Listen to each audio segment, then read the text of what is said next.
So Bandit just chased something over here. It was coming out on the parking lot or whatever from the water. And he chased something off. I didn't see or hear anything.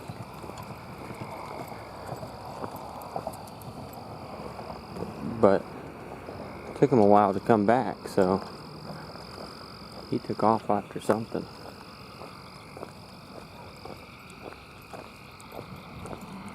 I don't know what it would have been. He's tracking it though, whatever it was.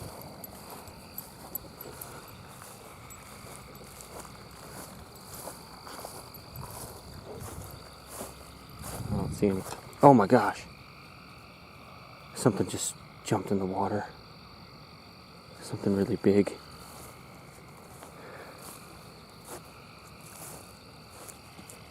It's splashing. I still hear it.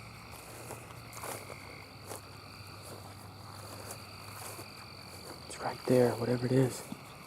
It's still splashing. I can't see anything though.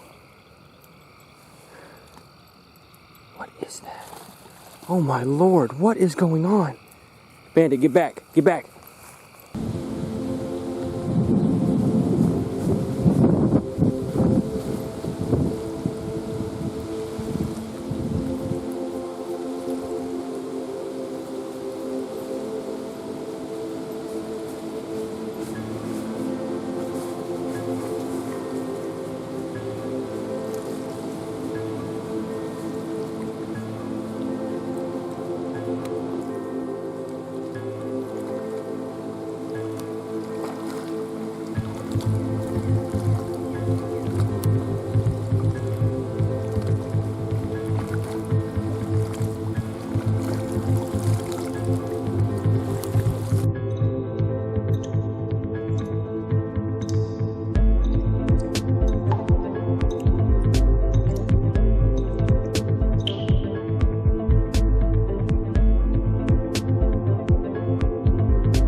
Okay, so it's about 7:20.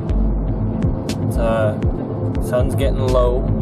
It's not dark yet, but definitely will be soon. And we have made it into Newport. We're driving through town, and I'm looking for signs of what we're looking for. Looking for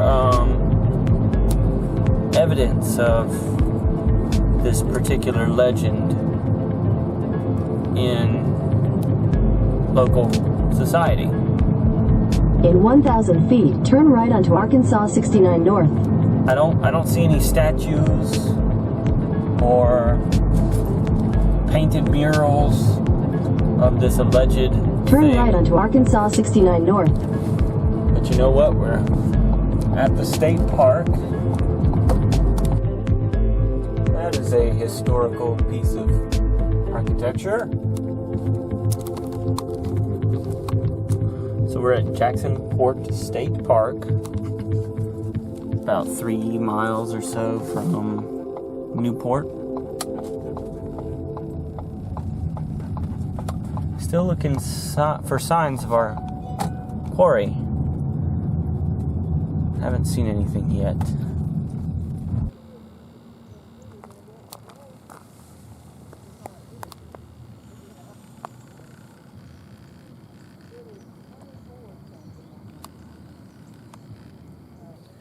So flooding seems to be a reoccurring issue here after all the rain that we've had throughout the Midwest and even back home. You know, Arkansas, Oklahoma, Missouri have been just bombarded with lots of rain. And as you can see, these trees out here, you know, that's that's somewhere maybe close to the old boundaries of the river. Something big is moving out there. I haven't had a chance to tell you why we're out here yet, but we may already be lucky.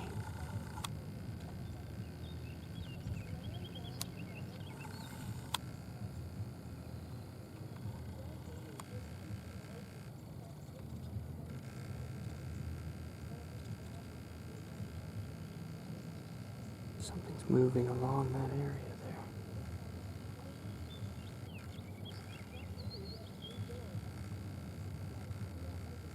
What is that?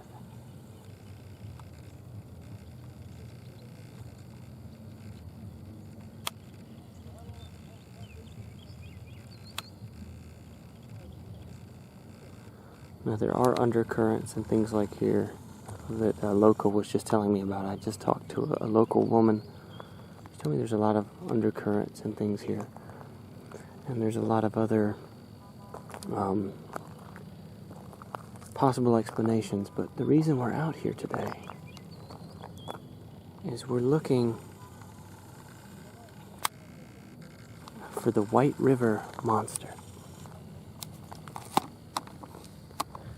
The White River monster is a river serpent type cryptid. And it's kind of hard to say based off of descriptions, because descriptions have often been brief. But some describe it as kind of like a very serpentine. They don't know if it's got flippers or if it's more like a plesiosaur or what it is, but it just kind of moves along the surface as the water. It's a very elongated animal, often reported to being 30 to 60 feet. And it was seen a few times during the Civil War era, and it abruptly disappeared, and it came back in around 1915 with a few isolated sightings in between, and then it had a few more isolated sightings, and then it had a big resurgence in the 1970s. So this river monster has a little bit of a pattern. Every 30 to 50 years, it spikes in activity. And then it almost goes down to nothing, like it's not even here. And I have some specific theories about that, but before I get into all of that, we have to find a campsite for tonight. I was talking to this local. She was telling me about how the creature's somewhat a local celebrity. It's pretty famous and well liked, and I can find some articles and information about it in the museum that's up there by, I guess around the visitor center. Well, no, the museum's in a separate location. But she also told me, since the water is up and everything is flooded, see, they actually, a dam up off of Table Rock Lake up in Missouri. This is a location that I visited back in 2011 when it was flooded. They let all their water out, and finally the current is taking the water from there here. So the water level is rising here exponentially, and with the upcoming rain there might be some serious flash flooding, the worst that this area has seen maybe within 6 years or so. So we're talking about high water in this area. So the likelihood of being able to see this creature, it's maybe gotten lower. The current's getting stronger and it's coming from a different location. Then maybe it won't make it this far. I'm not entirely sure, but the water is high. So high that the campgrounds, which are down by the water, they've been closed, shut off. I'm pretty sure the beach is also closed. There's very limited things to do at this state park right now because the water looks like it's up the bank 100 feet or so. Maybe even more. I'm not very good at judging distance. So with all of this being an issue,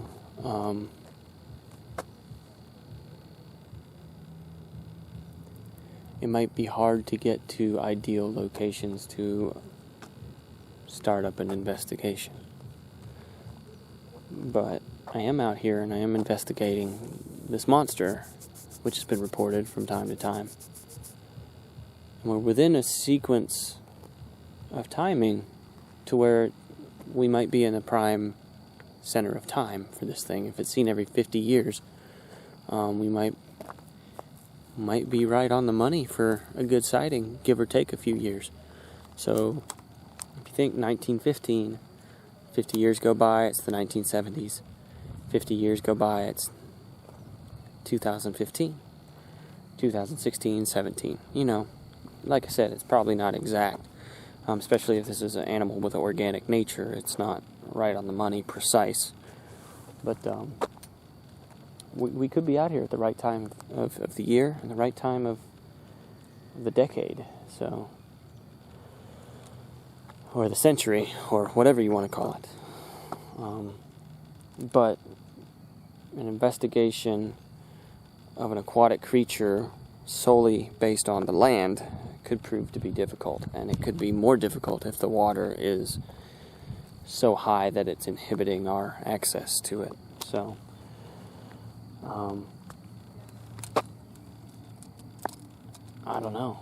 My initial thoughts, before I'm going into this, is I'm somewhat skeptical because the thing hasn't been seen a whole lot, but yet there seems to be something that holds on and holds true to this phenomenon because it's consistently reported in a very natural pattern, and that could indicate some real life animal behaviors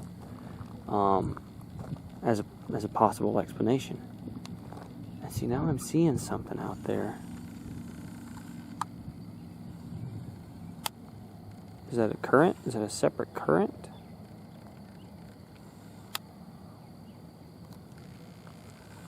I mean, I was seeing something big move out here. I mean, I hear fish jumping. There's lots of fish in the area. Let's see, that's... I haven't even been here a few minutes, and it's already... The argument is that, you know, there could be a number of things that people see that they think is a river serpent, a monster. You know, the way that the currents move independently from one another looks like it might be something. Really?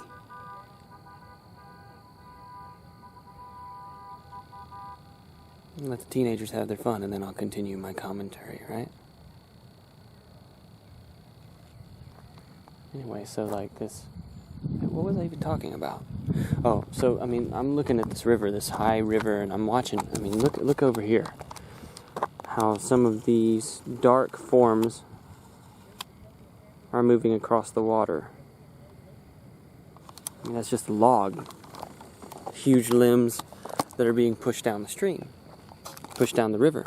And this is actually a confluence of the White and the Black River. So this is where the current really gets flowing.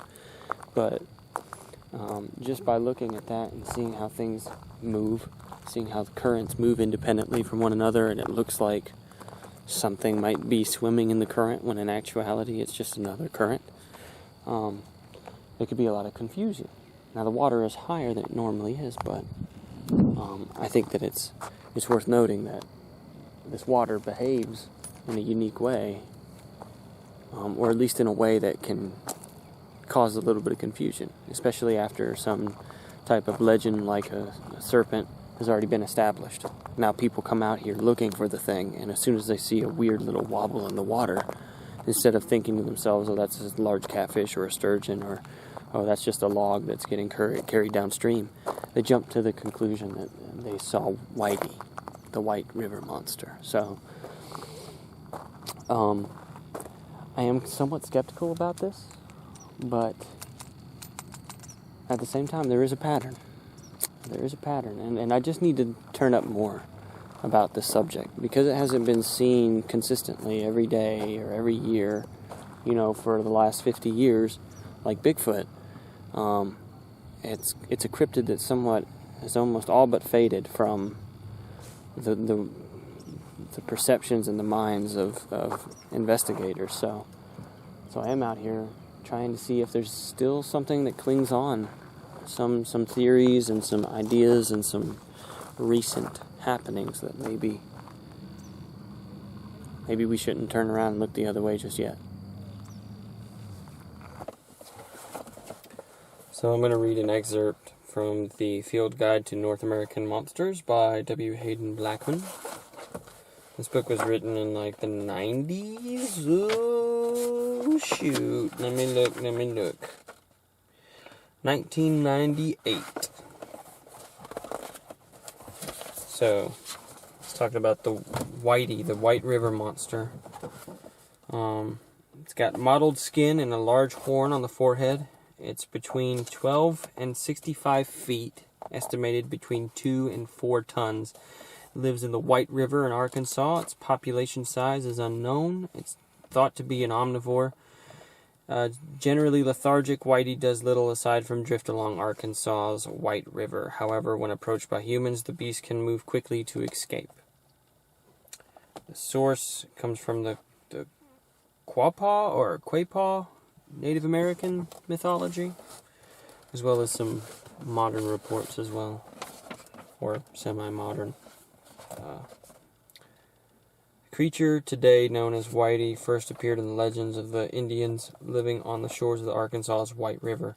Most notable are their stories about a large barren island that would sporadically appear within the river. When one intrepid brave dared to explore the island, he stepped atop the fleshy mound and suddenly spotted a large ponderous head rising up from the landmass. Frightened, the brave leapt into his canoe and paddled towards shore, but the thrashing monster overturned his little boat. The brave barely survived, and the island sank into the depths. Whitey resurfaced during the Civil War when it allegedly rammed into the hull of a Confederate riverboat near Newport, Arkansas. The boat, which was carrying several $1 million in gold, promptly sank, severely wounding the Confederacy's war effort. Whitey also emerged briefly in 1850, 1890, and 1917. But the monster did not become a legitimate component of Arkansas's fauna until July 1937, when several reputable businessmen watched Whitey float on the river surface for several minutes. The most compelling witness was plantation owner Bandit Bateman, who could describe Whitey in full detail. According to Bateman and later witnesses, Whitey is a huge river serpent with dull white blotchy skin. His spine is graced by a large ridged fin that extends down the creature's back and tail. The beast also has 4 stubby legs and wide padded feet. The heel of each foot is armed with a large sharp protrusion, and a huge horn juts from its forehead. After his initial sighting in 1937, Bandit Bateman, who owned riverside land, observed Whitey on over 100 separate occasions. Eventually, Bateman even constructed a viewing pen on the banks of the White River, where he charged visitors admission for a chance to see the infamous creature. Although local officials vouched for Bateman's credibility, no one who paid the quarter admission actually saw the monster. By late 1938, it was clear that Whitey had completely disappeared. Okay, so first of all, before I continue reading, that sounds super sketchy. So this guy basically built an observation deck and charged people a quarter a pop to observe on it and look for Whitey. There's just, to look at this creature's history and sum it into about 2 pages and not see enough of the content. It sounds like there was somebody capitalizing from a hoax. To say that he claimed seeing the creature 100 times, that sounds like BS. And I'm just going to call it. So this individual here, Bateman, the guy who claims that it has a horn and really elaborate, how does it, if it's obscured, if it's submerged underwater, how does he know what its feet look like? How does he not know if it has legs or flippers or anything at all? So what I don't understand is, how does he come up with this really elaborate description of something when it's never really in the position to be seen in its entirety? And the fact that he saw it 100 times and he didn't get enough people together, that he didn't pull those people from the observation deck and say, hey, he's actually over here, let's look at him for 20 minutes. It sounds like this what's his name, Bateman? Sounds full of it. And he made a pretty profitable business out of people's ignorance. And to suggest that anything happened beforehand, like the sinking of a Confederate boat, I'm extremely skeptical about that. That sounds like somebody just went back and looked at local history, saw that there was a Confederate boat that sank, and attributed it to the monster. And it became well known at that point because an honorable guy said it happened. an honorable guy that wasn't even around during the Civil War era? I mean, I don't know.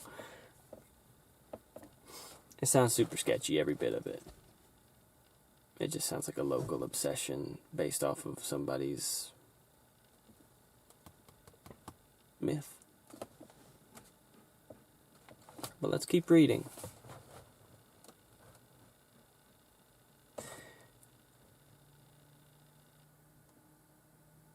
In 1971, Whitey rose from the river again, and several witnesses reported encounters with the monster. One man, Cloyance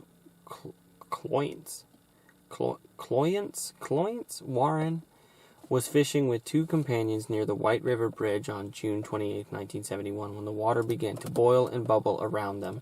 In moments, the creature, which the men described as prehistoric, surfaced nearby. In late June 1971, Towhead Island became the center of the search for Whitey after tracks 14 inches long and 8 inches across were discovered there.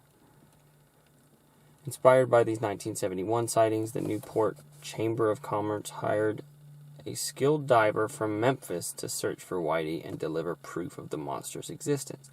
The diver, armed with an 8-foot harpoon, roamed the bottom of the White River for over 75 minutes, but he found nothing. Whitey seemingly vanished again as 1971 came to a close. However, monsterologists may very well prepare themselves for a new rash of sightings, as Whitey has historically vanished from 30 years or more at a time. If this cycle holds true, the beast will reappear soon after the year 2000. When Whitey appears, it is an excellent quarry for young monsterologists, as it is lethargic and totally passive and less pressed into fleeing by attackers or overly inquisitive humans. Whitey prefers to inhabit the deepest portions of the White River, which reaches depths of 60 feet near Newport, a frequent haunt for this creature. Several even deeper pools are in this area, a few of which are rumored to be bottomless. We're on Highway 14. We're back in Newport, and we're traveling west towards the town of Rosie. Now, I don't really have any plans on going to Rosie, but I'm traveling in that direction because it's between Newport and Rosie where the water of the river is deepest.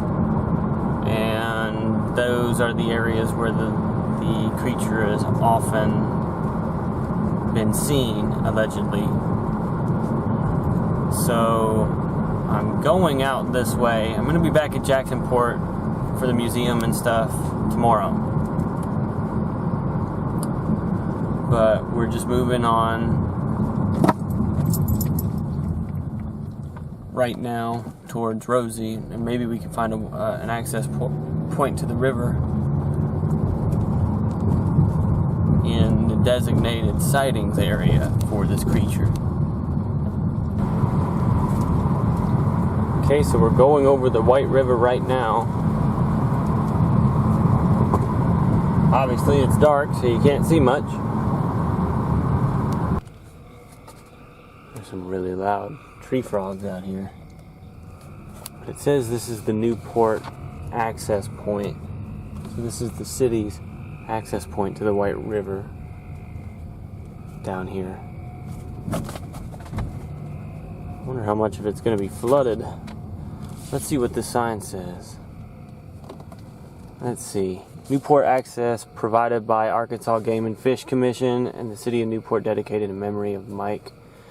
Please be careful, got your life jacket. Please do not litter. Okay, so this is that's a very similar construct for the sign that I remember seeing in Fouke for Mercer Bayou and at the river access of the Sulphur River. So basically, there's no signs that say no overnight camping or anything of that nature. This is an access point for the community to use at their own leisure, as long as you're not hurting the delicate ecosystem. You should be able to have access to the water. And actually, this does not seem too horribly flooded. That being said, I'm not going to be 3 feet from the water. I'm going to park a safe distance away. But we are right on the White River. We're in an optimal location to set ourselves up for an early morning encounter. And then we're going to be back at the state park tomorrow to where we can do a little bit of our homework and research. And then I think we're going to move down the river to its separate location. But those details will be revealed later. But right now, we're going to eat some food and camp out on the river where Whitey hangs out. I'm not talking about me, I'm talking about the monster. So Bandit just chased something over here. It was coming out on the parking lot or whatever from the water. And he chased something off. I didn't see or hear anything.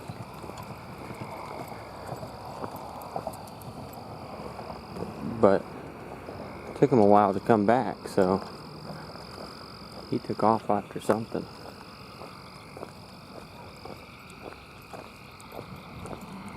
I don't know what it would have been. He's tracking it though, whatever it was.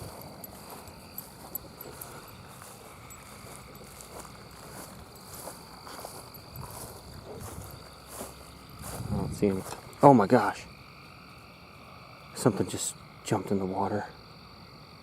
Something really big.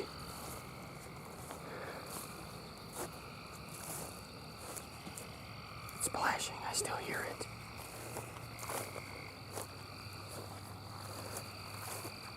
It's right there, whatever it is. It's still splashing. I can't see anything though. What is that? Oh my Lord, what is going on? Bandit, get back, get back. Come here, Bandit. Come here. What the heck is going on? Are you kidding me?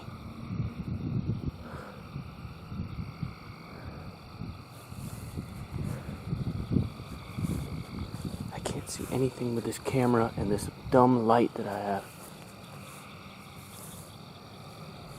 Something big is splashing into the water over here. You know, it could be a beaver or an otter. It could be a muskrat. Sure. But the fact that we're on a river right now, where there's supposed to be a lake monster, you know what? I'm not all that convinced to get much closer.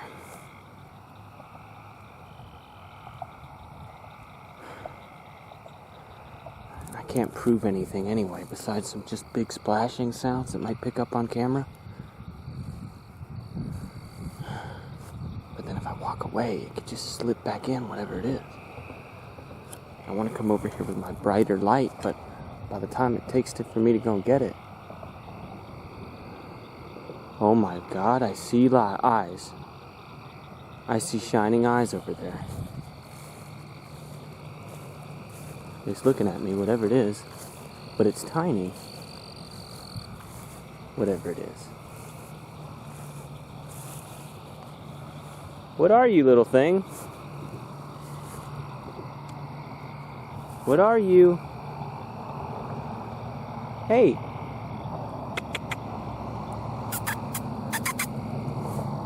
It's got some, oh, well, whatever it is, it's quick.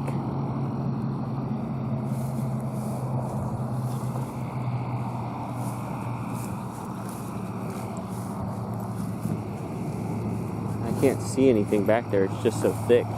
But I did see some eyes. Whatever it is, it's too quick to be a possum. The eye placement was much closer. Maybe... You know, I could take a stab here based off the size. It looked a little small to be an otter or a beaver.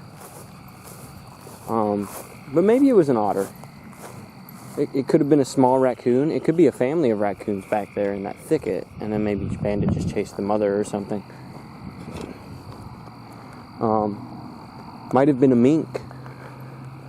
It made some pretty big splashing sounds though.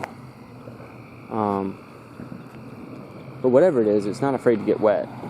So I think it might be a raccoon, an otter, or a mink. One of those three animals. still kind of don't want to get stuck in that thicket and corner the thing and freak it out. I mean, I want to know what it is, but maybe if I just go back and get my brighter light. But the way it was moving, I mean, it came out here, and then it was able to outrun Bandit to the safety of that little grove and that little wet area back there. So whatever it was, it's built for terrestrial life. But oh my gosh, I mean, you don't just go to the edge of the water and hear something big splash in a river where there have been sightings of a monster and then just think that's normal. Oh my gosh, no, wait, it's coming back. It's coming back out. What is going on? Oh, never mind. I'm confused as hell now. Because, I just saw a lightning bug and I thought it was its glowing eyes moving. Okay. Okay, I'm paranoid now. And I'm not, like, scared or anything because it's just a normal little animal, but for a second there I got nervous. It happens to the best of us, though. It really does. That's what happens when you go legend tripping, when you look for monsters. You don't believe in it at all, or you're skeptical about it, and then all of a sudden, as soon as something starts happening to you, you want to jump to conclusions. It's just a natural behavior. So, have I had an encounter with the beast? I mean, no. At least as far as I can see. Now, for all I know, a little raccoon jumped over the creature's head, and then it splashed into the water, and then I saw the raccoon, but not the beast. But, I mean, it's dangerous thinking right there. So let's remain skeptical. Let's be critical thinkers. And let's calm down and finish our soup. Whew. We got the better headlamp on. See if we can't see a little bit deeper into those woods and see what's scrambling around in there. I'm not convinced that it's the monster anymore. Just getting that out there. I saw it was a small creature. I was just talking about how skeptical I was, though, and then just one big splash got me all worked up again, like, oh my gosh, maybe it's it, you know? I can't believe that affected me like that. In such a way. Now that looks like a little, I don't want to fall off the edge here. But that looks like a little area, maybe, for a muskrat or something like that. What did we see back there? Whatever it was, it's no longer back there now, I think. I don't see any movement over there.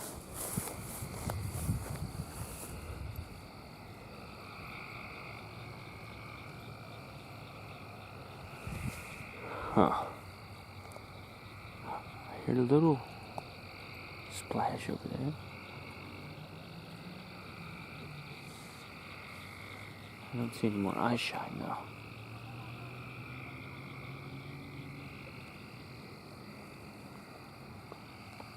What are you doing, buddy? Don't get too close to the water. I should take my own advice, too. The currents just got, like they said, there's a lot of undercurrents, and you can get swept underneath somewhere, and there's a risk of drowning, not necessarily being eaten by a monster, but with the water being in its current state, it's a huge risk factor being out here. Either on the water or just being near the water at any point. The water level could just come way up based off of what's going on miles and miles away. I mean, they release these waters from these dams hundreds of miles from here, and eventually they flow and flood everything south or downriver. Well, I don't see anything, but I'm not going in that thicket in case there are things like poison ivy or stinging nettles or snakes or spiders or things like that. I just got hit in the face with a big moth. Thanks.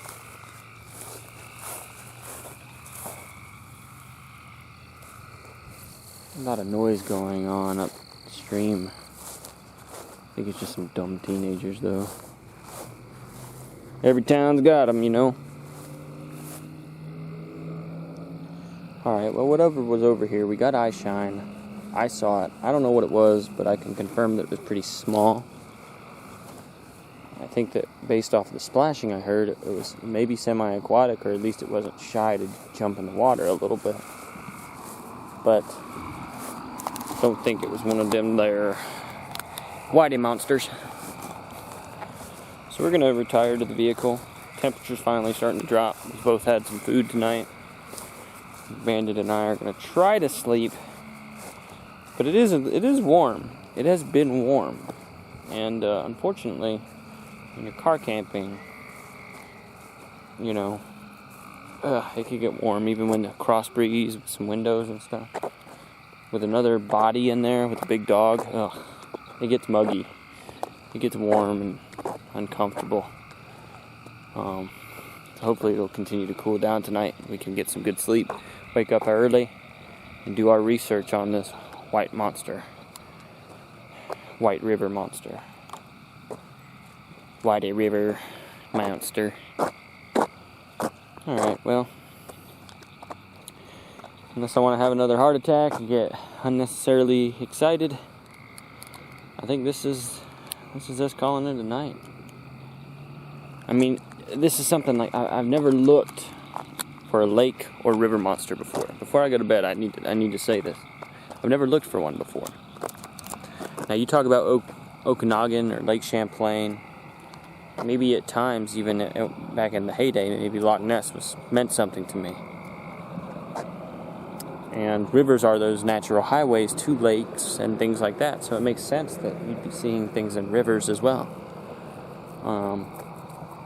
And they could be marine animals going up into the stream. They could be something that don't live here, but they're just passing through, visitors, you know. Which makes sense as long as it doesn't have to breathe salt water. If it's a prehistoric aquatic marine reptile or a mammal type thing, if it's an air breather, then it can pretty much go wherever it wants within reason. But the argument I'm trying to make here is there's so many different potential explanations for a lake monster because they are very rarely clearly seen. River monsters are the exact same. I say lake, I mean river, I mean whatever. Freshwater monsters. The problem with them is people don't get to see them well. So they could be known species, they could be inanimate objects, they could be a variety of different animal species that are dislocated or are naturally there, but are seen under unusual circumstances. There's a problem with this muddying of the waters, and that pun is intended because they come from the murky depths and we don't have a full understanding of what they are. And then we see something and we don't know if it's something that has never been seen before or, you know, is something that has yet to be discovered, or if it's just taken out of context of how we recognize it. And the problem with monsters like this is we're out of our element. We can't pursue lake monsters and river monsters the way that we pursue Bigfoot. We can go and walk on the forest floor, but we can't jump 50 feet below into the river. And sightings are less frequent. And it's just difficult. It's difficult to call this anything. And by that same principle, if we take the time to stare into an area that we can't effectively explore, our imaginations get the better of us sometimes. And twice already today, I thought that I might have actually been having an encounter. And I'm not I'm a pretty big skeptic on most things. Bigfoot, I'm somewhat accepting of, but still watch it, you know. In terms of these lake monsters, I mean, I can see the possibility, the plausibility, but I'm not really willing to lean one way or the other. now that I'm out here, now that I'm observing the water, my mind is playing tricks on my better judgment. The way that the current was flowing independently earlier.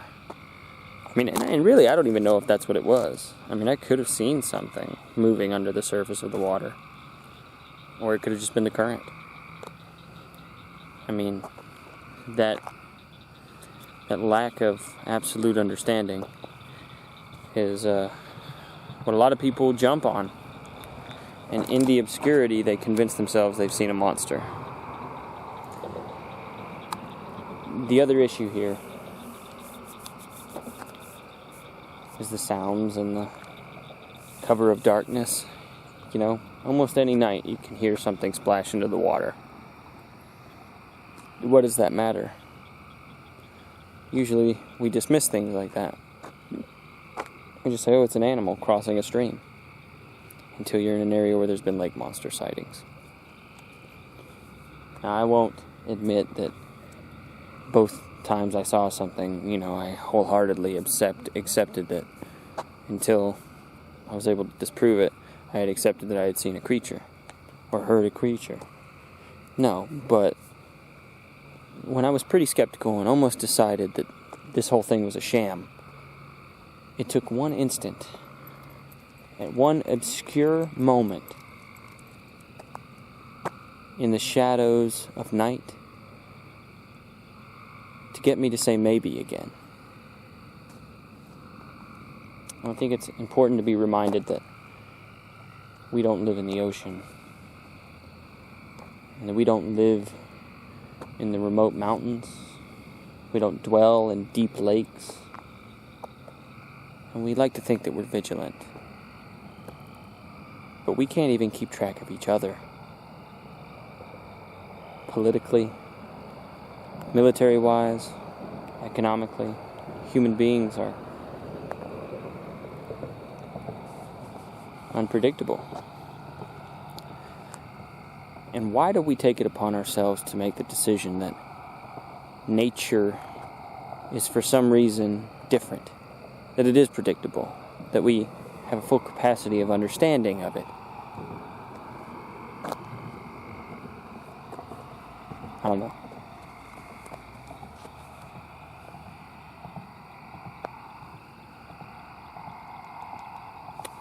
I want to stay humble here. I want to stay open-minded here. But there were 2 times today where I started leaning towards this thing being a real thing. And that was just because of inexperience. And a willingness to accept it. That maybe I keep deep-rooted down because the idea of monsters being real is cool to me. But it's that wholehearted acceptance that could lead us astray. So let me dial it back. Let me start the slate over. Let me not cast too much doubt on this whole phenomenon just because one guy capitalized on it. But then at the same time, let me not lean too far to the other side and assume that every splash and every strange moving current is our monster. These are things that I'm thinking about today. These are things that I have to address tomorrow when I get back out there. I'm getting eaten by bugs, so I'm going to bed. So as of right now, it's a little after 11 o'clock. A police officer came through here, shined his light in, I guess make sure we weren't doing drugs or anything like that. But he didn't tell us we couldn't be here. But he said to watch the water. So the water, he says when it floods, this can cover right here, an even section of the road up ahead can get covered by water and flood. So we're kind of he said watch the water, which as far as I'm concerned it shouldn't rise too much. so long as it's not raining. And that's what he said, is when it starts raining, that's when you could be in a danger of a flood situation. So I looked up some locations, and someone told me that I could stay at a Walmart, which is about 9 minutes away. So maybe we'll just go to Walmart the moment we start having rain.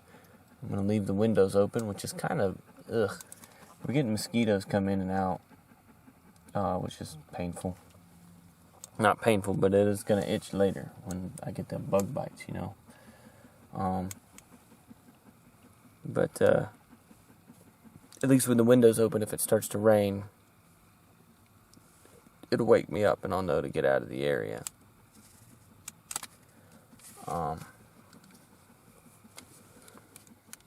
Which I definitely think it's going to rain. But I'm tempted. I mean, it's just 9-minute drive. Go down to Walmart. That might be the thing to do. At least maybe we can get away from some of the mosquitoes anyway. Thinking about it. So the clouds are moving fairly quickly.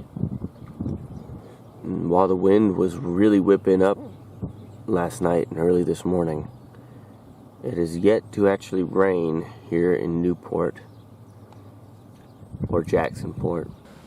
Okay, so we're here and the water is, I can't tell if it's up from yesterday or not. Seems like actually, if anything, maybe it's gone down a few feet. So this is a trail. Bandit, come back.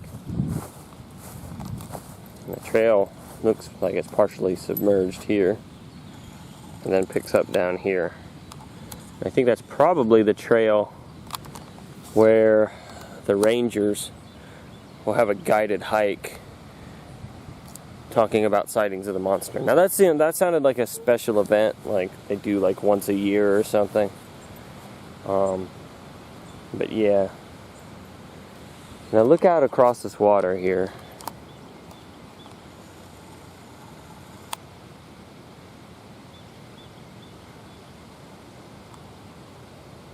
If you didn't have such a good camera zoomed in, that could almost look like a head going across the surface. Especially if it's really blurry and out of focus.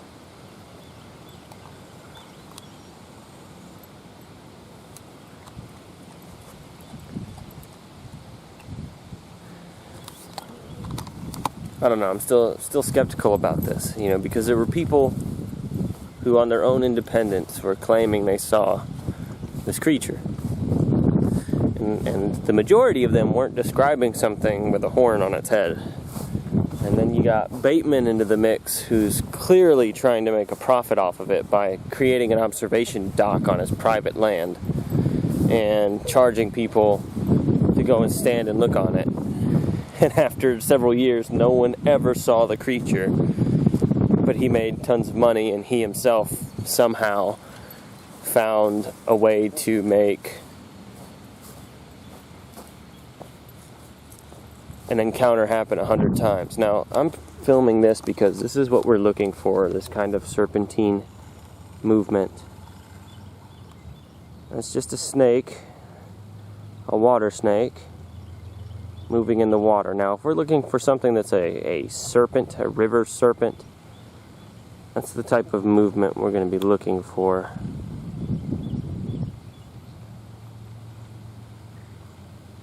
With all the flooding, that's the reason why we're coming down here. Allison hasn't ever seen the flooding before, not this bad anyway. Right. And it's supposed to be up over this road by tomorrow. Oh, I thought it was Monday. Wow. No, 27 feet. 27 feet, that's right. Today, or in the next few hours. But anyway, with the White River Monster, what our problem with it is there's so many conflicting descriptions. Mm-hmm. So one of them that was made Civil War era said it was 3 car lengths long.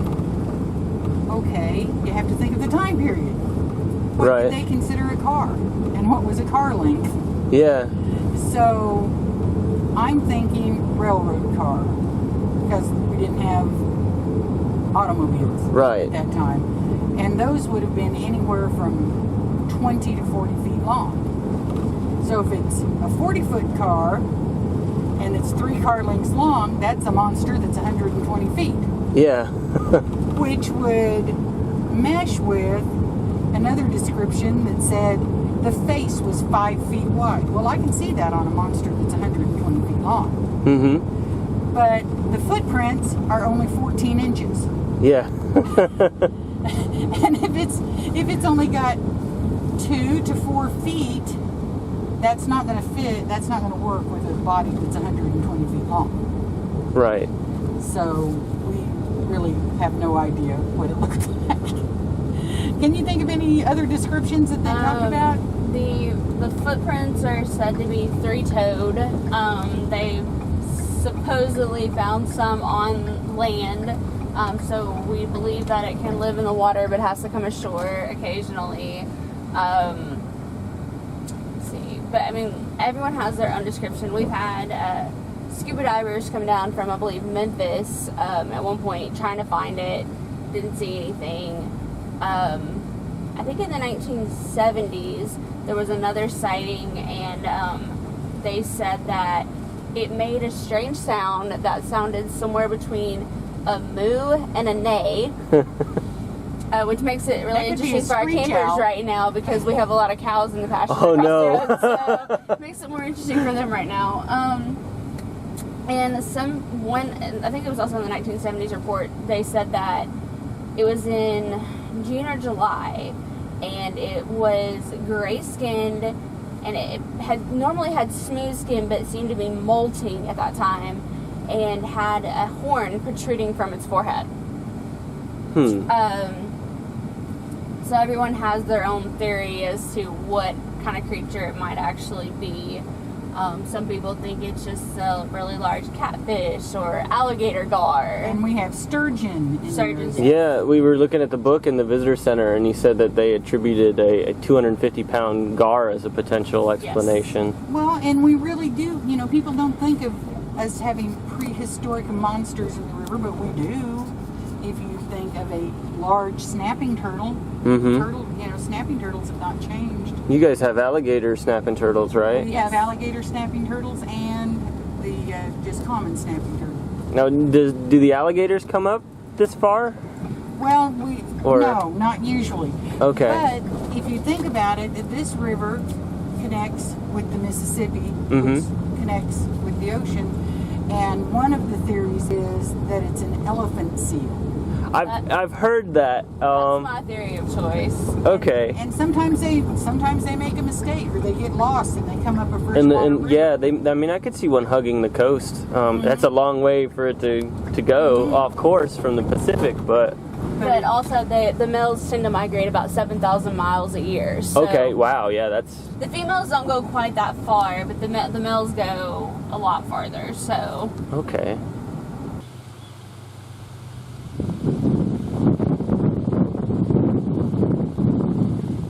And the White River is a controlled river. It has dams and locks and that sort of thing. The Black River does not. It's it's a totally, it's kind of a free river. And there's so many other rivers that come into the Black. The Spring River, the Strawberry River, and I believe the Cache River comes in there somewhere. Yeah. I drove over the Cache yesterday on my way in. So if you take into consideration that there's 4 smaller rivers coming together into the Black River, and then that's 4 or 5 rivers that are coming into the White just up the road. Okay.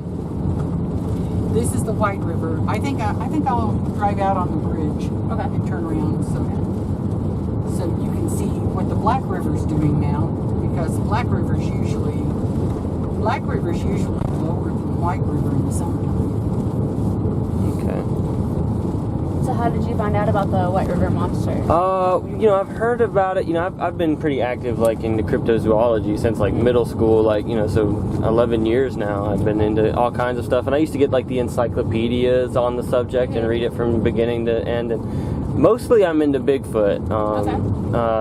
Because I have a pretty good understanding of, like, primatology and paleoanthropology, just out of personal interest and things like that. So, but, you know, I thought I'd do a legend trip and switch it up. And I've heard about the White River Monster on a few different things, like the show Animal Planet had a show called Lost Tapes, and they had the creature on there. And I think I might have seen it on something else too, maybe something on the Travel Channel or some little snippet.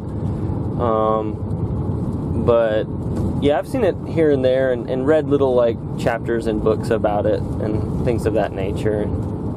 I mean, to me, I'm right on the fence about it, you know, because with anything that's aquatic, you know, it's like you can't see it. Yeah, you can't see it, and it could be a number of known things, and I just, I was looking at logs and stuff go by yesterday. I was like, that looks like a monster. That looks like a monster. Yeah. And then then I had something big splash at me. I was down at the river access when I found out the campground was closed, and later I ended up at a Walmart. But I was down at the river access, and before I got eaten by mosquitoes,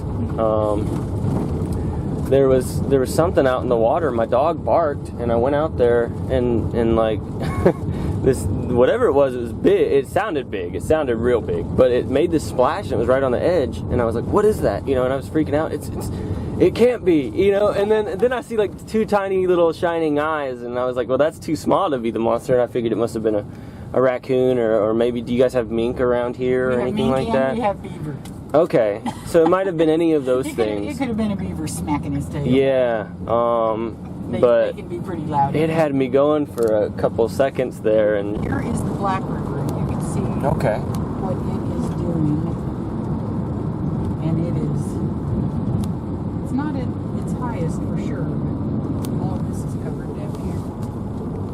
There is a road, and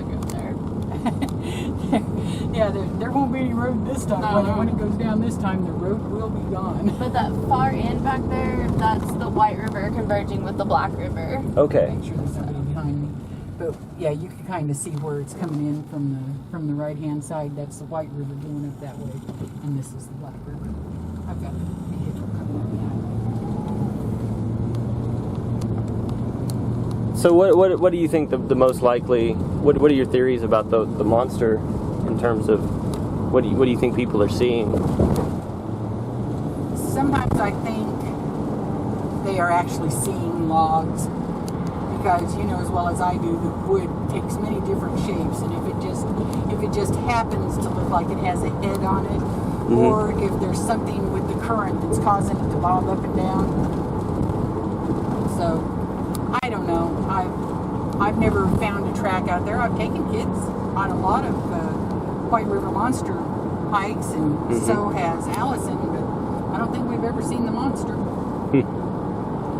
Well, they say that it pops up every 30 years or something. It goes away, and then some people say, like, I think it's I don't think it has frequent enough sightings to detect too much of a pattern. But you know, from whether you thinking like the Civil War days, and then into 1915, and then the sightings in 1970. You know, there seems to be a 50-year gap, and then 30 years sporadic sightings.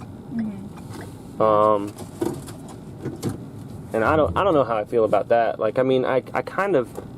I'm under the inclination that it might be a marine species making its way up. Whether it's known or not, you know.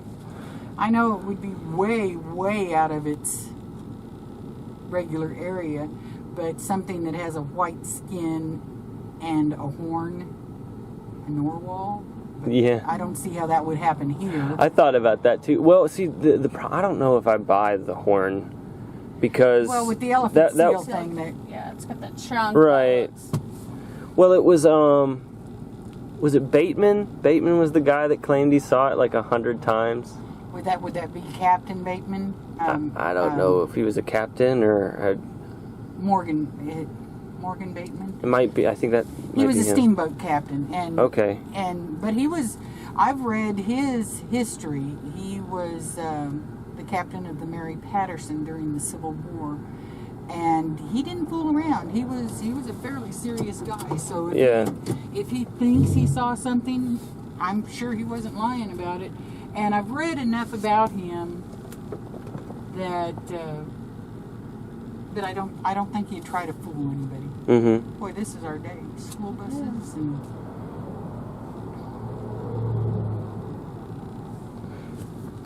I think the possible 1972 sighting could possibly be an elephant seal, but I think it's something different every time. I don't think there's necessarily one specific creature. Right.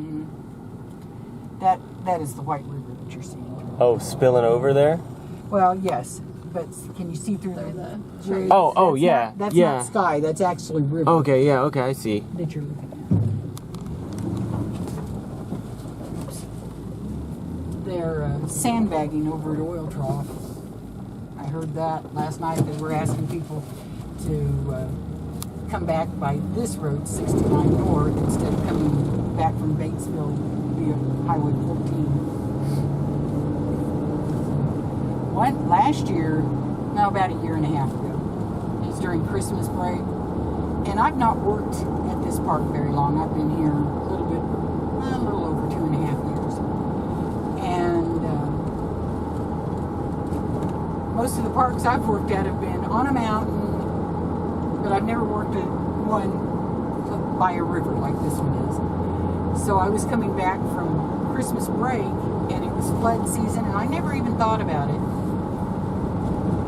The little town of Newark is 11 miles that way. 11 miles. Mm-hmm. It was flooded all the way in Newark. Wow. And I had to stop and turn around. I called my boss, and I said, is there any way that I can get back to work? And he says, the only two ways I know about is go on down to Highway 67, Bald Knob, coming that way, or go back to Hardy, Arkansas, and now I live in Evening Shade. Go back to Hardy, Arkansas, and come down 63 until you get to Hoxton. So that's what I did, but I drove 210 miles around.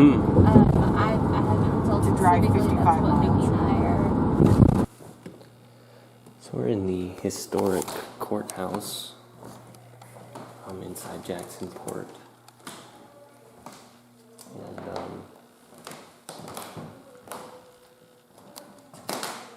And it talks about the lifestyles of the people at the time, some of the historic value of the courthouse and how it's been changed over the years from hospital to the courthouse and different things. And allegedly, and I didn't even know, this has some paranormal activity.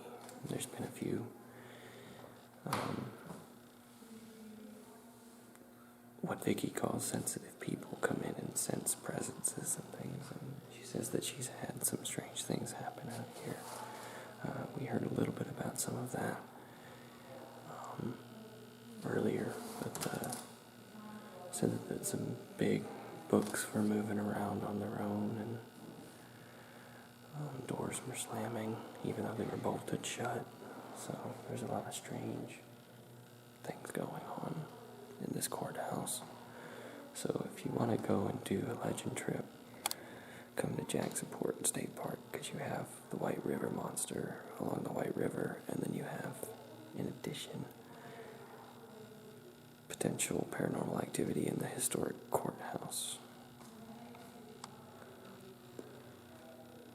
I mean, I'm a little creeped out.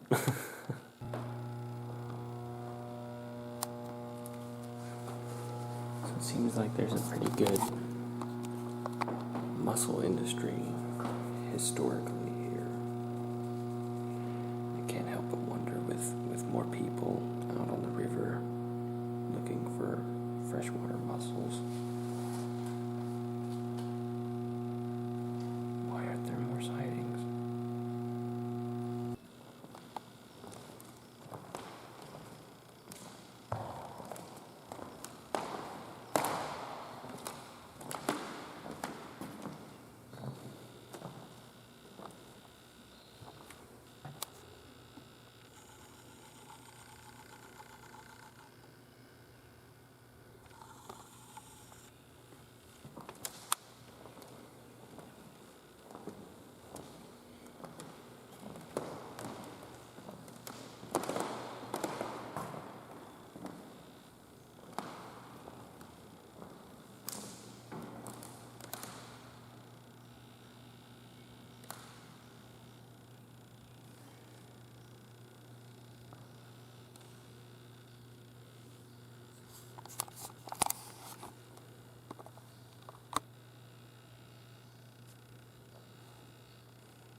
Is there a presence here?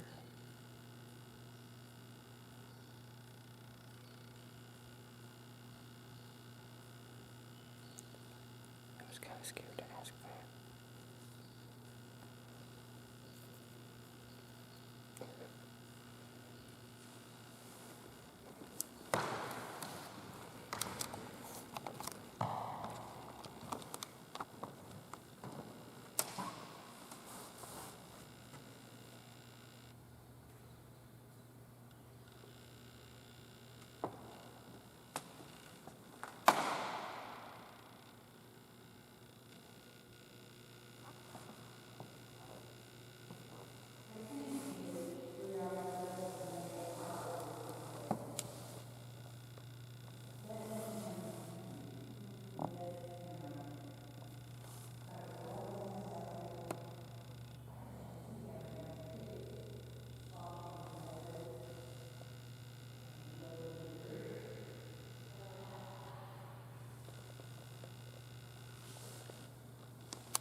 I just had like a 5-minute little audio thing.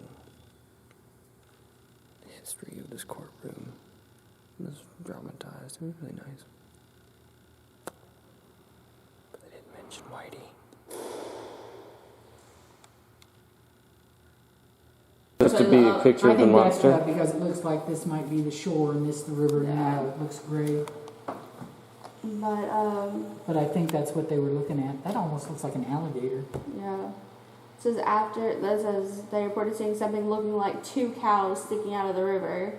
After observing this, they moved closer and got a better look. At this point, they realized it was something much larger than 2 cows. Oh, I'm sorry. No, that's fine. I got a good look at it. After the sightings, huge footprints were found on Towhead Island, and plaster molds of the prints of the 3 toad prints were made. Their location is unknown. And Towhead Island, I just pulled it up on Google Maps, and it's just a little bit further south than Newport. So Some of these I can't make out anything in them. See, I had trouble finding any of these pictures though online. Well, this one, of course, they put a blue filter on it, and you can see a lot better once they put the blue filter on it. Okay. yes, the sturgeons are the ones that the males lived 65 to 90 years, and the females lived over 150 years. And they've been known to get 7 to 12 feet long. Yeah. So here's a slightly clearer or more full picture of that one. Yeah. And what kind of, that was a gar? That's a gar. What kind of gar is that? That one looks like, look at its head, it looks like alligator. So Yeah. that's probably the alligator gar. Okay. Here's a couple of prehistoric drawings. Yeah, I've seen that one. Yeah, there's the So that other one's just silly looking, I'm sorry. Of a monster. Well, to me, that's a deep sea. and then these are the different legendary monsters here in Arkansas. Yeah, look for the Falk monster.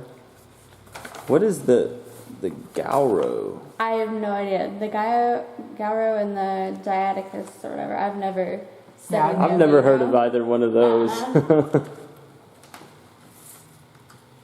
Yeah, this is the elephant seal, so this is what I believe, at least in the 70s, this is probably what they saw. I think that A is pronounced Giasticus. No, Giasticutus. I wonder if that's like the prehistoric, like an actual name, or if that's.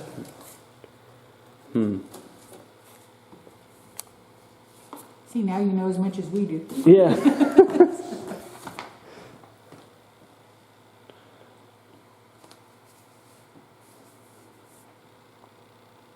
I'm just going to go ahead and read this one out loud if you don't mind. This is from May 14th, 1974. Newport, White River has a monster, according to a legend told to the early settlers of Newport, Arkansas by Indians. While no one really knows the actual home of the White River monster, the city of Newport took action in 1973 and proclaimed that the White River between a southern point on the river known as Old Grand Glaze and a north point on the White River known as Rosie would be the natural habitat of the monster. In that same proclamation, the Newport City Council stated that the 2 points on the White River designated would be the White River Monster Sanctuary and Refuge, that it will be illegal to molest, kill, trample, or harm the White River monster while he was in the above retreat. This was done so that the monster will be safe and so that sightseers will be able to see him when the monster chooses to appear. In the summer of 1937, the monster made an appearance which resulted in nationwide publicity. Then 34 years later, in 1971, the monster again made an appearance and again received nationwide publicity. Each of these sightings were by reputable persons who signed sworn statements.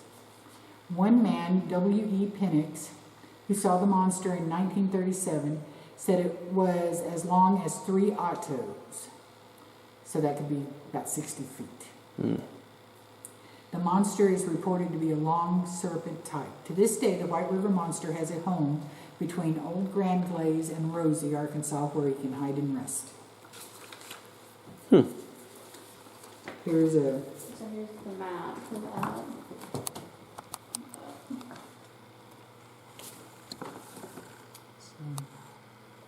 Yeah, and then in 1973, the legislature passed the same resolution. So it's not just the Newport City Council that has that.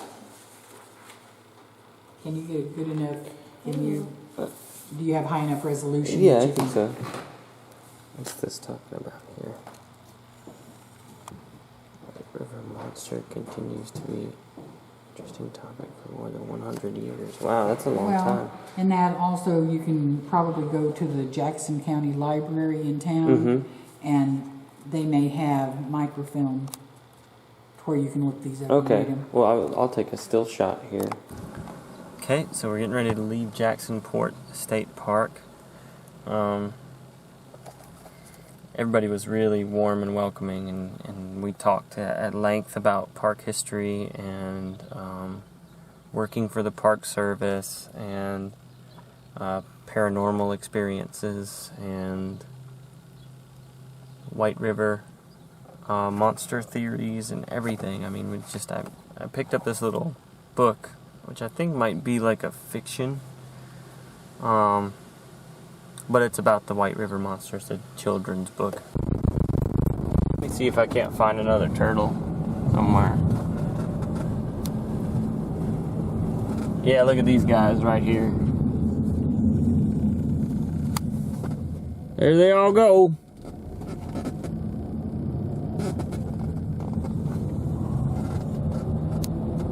Cool.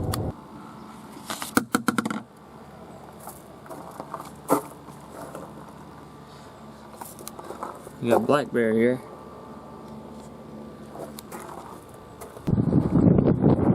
So we're at this wildlife refuge, which is really a 2-hour drive and a very long distance downriver of where Whitey is often seen along the White River. I don't know if there are any sightings of any type of river monsters or anything here in this particular area or the region surrounding it. But what I can tell you is it is connected to the river, and it goes along with my theory that I think that whatever Whitey is, it's a temporary visitor to the area of Newport, and that it makes its way from the White River south, comes up from the Mississippi, which leads out to the ocean. So I think that Whitey is potentially, if it genuinely exists, I think that Whitey is an ocean dweller that makes its way up into the freshwater system. Now, whether Whitey is a known species like an elephant seal or some other type of member of the seal family, or perhaps some type of porpoise, that's unclear. But if we're going along the line that it's some type of reptile, some marine reptile, closely related to a plesiosaur or something of that nature, then it's possible that Whitey has some type of homing mechanism for its birthplace, similar to what sea turtles have. And then it goes up into fresh water, away from a lot of the large ocean predators like great white sharks and other predatory animals like, saltwater crocodiles and different things, or American crocodiles here in the U.S. And that these marine reptiles come up into the fresh water to give birth to live young. And do so in a place where it's safer for them to do, to have their young. Any further south, and they might have threats of alligators. Any further than that, you get back into the salt water and the estuaries, then you have to worry about sharks. So I think that the possible explanation of why people see Whitey every 20 to 30 years, or every 50 years, depending on who you ask, is because it's making its way up from the ocean to rear its young, for them to grow and develop in a safe place after being born. Then, of course, you'd be seeing more than one of these creatures, and from what I can collect, there's only been seen one at a time. I don't know. Maybe it's just some other thing. Maybe it comes from the Black River. Maybe it comes from some other area in that watershed. And then again, we still have to consider the fact that it could be a hoax. Now, Miss Vicky, one of the women that I was speaking to at the park, she seemed pretty confident that Mr. Bateman was an honorary, respectable being. But I don't know. I was pretty set on the idea that he was a hoaxer, that he was manipulating the public's view of and perception of monsters to profit off of it. But, many members of the community back then and today still hold him in the highest regard. And I don't know what to make of that. I don't know enough about the guy. She sat and read his life story, and I'm just making an assumption based off of a 2-page summary of his interaction with the monster. So I don't know. I don't know what to say about Whitey and the people involved with him, but I figured that big mysterious things often come from the ocean. And we're working our way down the water system closer to the ocean. And maybe a little bit closer to understanding the White River ecosystem and whether or not a large marine reptile or undiscovered species of aquatic mammal can even survive. So the problem is with Whitey, we don't know if it eats meat or vegetables or what it is.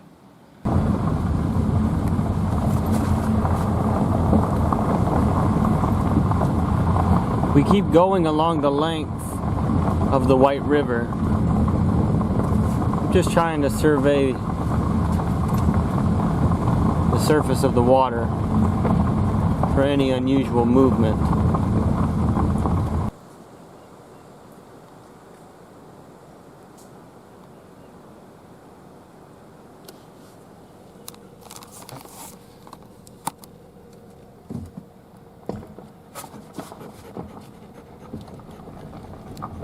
I just don't know about this particular legend.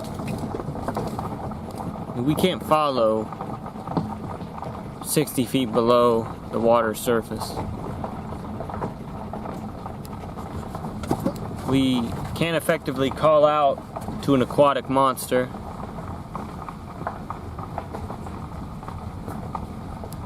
And we don't know how to pick up a trail that's been cold for the last 30 years or so. 40, maybe 50 years.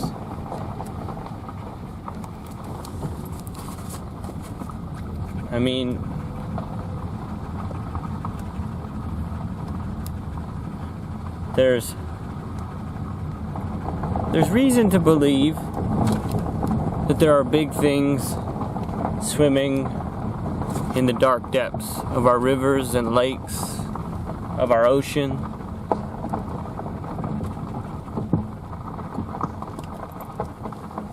But how do we know for certain if there's really anything out there, or if it's just an urban legend gone out of control? A local myth became profitable enough for some individuals to keep it alive after all this time.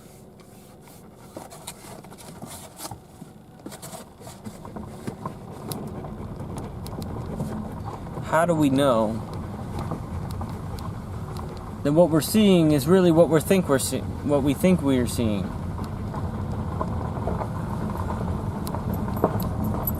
That this serpentine movement isn't a group of smaller individuals, smaller animals moving in a synchronized pattern? How do we know we're not looking at a big fish? How do we know we're not exaggerating the size of what we're seeing? There's too many unknown factors because it lives in a different world, and we have a different way of interpreting that world.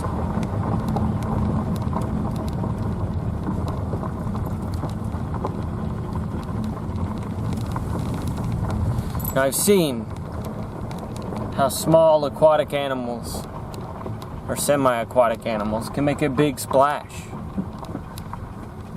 And I've seen how currents can undulate in a serpentine manner. How water moves in a lively enough manner to make it look like there's something beneath its surface. And for countless years, the human mind has believed that there is something surfacing when indeed there's not. It's just the flow of water, the swelling of the current. Is that what people have been seeing? What about all the descriptions of the gray, seal-like body, the molting of the skin and the large horn protruding from its head? Some individuals give different descriptions. And undoubtedly some people are potentially fabricating their stories. But what if someone isn't? And what if someone knows what they're talking about? And what if they're being honest and they understand that what they are seeing is out of the ordinary? Where do we go from there? We can only give it our best efforts, because this particular legend of the White River Monster is so elusive and so rarely observed that we just don't know enough about it.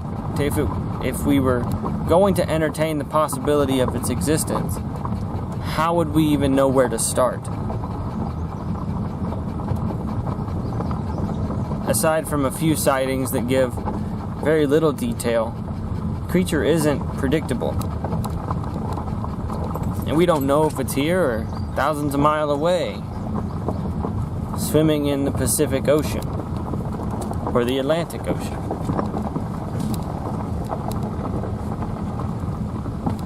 I don't know where this road's gonna take me, but I might consider turning around. And with that, we leave a few pockets of mystery surrounding the White River system. I've seen multiple species of waterfowl, and I've seen several different animal species, reptiles and mammals.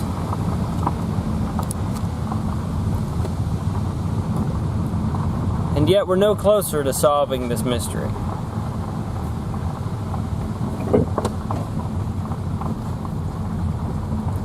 But we have other mysteries to pursue.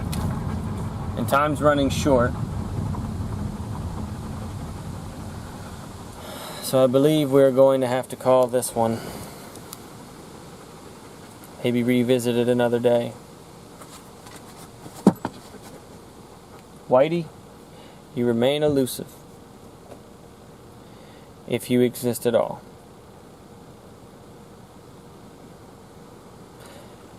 Whether or not Whitey is real, I think is a secret that the river itself keeps, aggressively guarding it with its fast and dangerous current, its treacherous bottoms, and its long, winding path through the Arkansas wilds.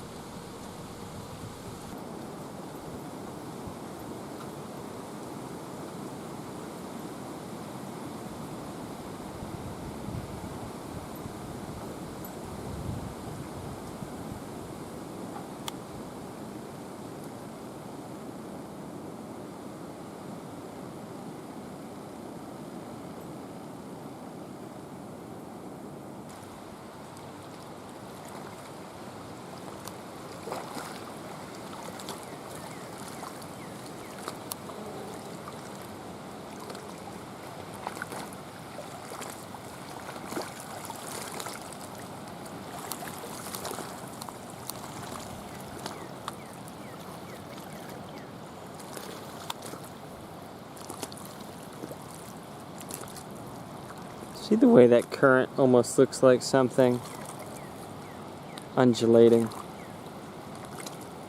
It's like such a trick of the mind and optical illusions, I think, account for many of the sightings. Whether or not whatever's left is attributable to an unknown species, I just don't know. Some final notes for this video. In regards to the local Arkansas native tribe who shared stories of the living island in the river, it's pronounced Quapaw. Also, I wanted to clear up the confusion about the two Batemans. Vicky mentioned Morgan Bateman, who is a different individual from Bramlett Bateman. Morgan was a well-known steamboat captain, and while he may have been related to Bramlett, who was the guy who made the observation deck and claimed he saw the beast over 100 times, Morgan Bateman never himself claimed to see the serpent.